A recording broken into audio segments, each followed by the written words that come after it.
कोना का जाई छे अपना दुल्हा के साथ, कोना का जाई छे अपना दुल्हा के साथ। सुन गे छौरी गे दिल तोरनी, सुन गे छौरी गे दिल तोरनी छोड़ के जाय छे साथ, कोना का जाई छे अपना दुल्हा के साथ, कोना का जाई छे अपना दुल्हा के साथ। सुन गे छौरी गे दिल तोरनी, सुन गे छौरी गे दिल तोरनी छोड़ के जाय छे साथ, कोना का जाई छे अपना दुल्हा के साथ, कोना का जाई छे अपना दुल्हा के साथ, कोना का जाई छे अपना दुल्हा के साथ,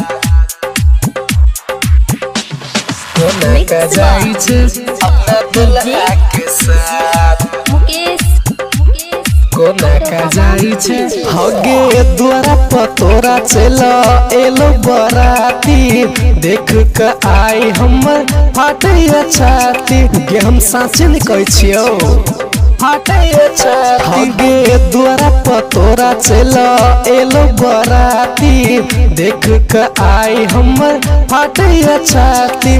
ढोल बजे छो बैंड बजे छो, ढोल बजे छो बैंड बजे छो छोड़ के जाय छे साथ, कोना का जाई छे अपना दुल्हा के साथ, कोना का जाई छे अपना दुल्हा के साथ, कोना का जाई छे अपना दुल्हा के साथ,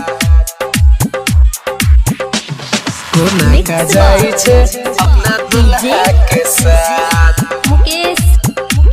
कोना का जाई छे हगे इंद्रेश प्रेमी के को देले घायल, किन के देले रहो जोर जोर पायल, सरमन भेलोगे केन छे जोर जोर पायल। हगे इंद्रेश प्रेमी के को देले घायल, किन के देले रहो जोर जोर पायल। जेब के पैसा खत्म तो कोइले, जेब के पैसा खत्म तो कोइले छोड़ के जाय छे साथ, कोना का जाई छे अपना दुल्हा के साथ, कोना का जाई छे अपना दुल्हा के साथ।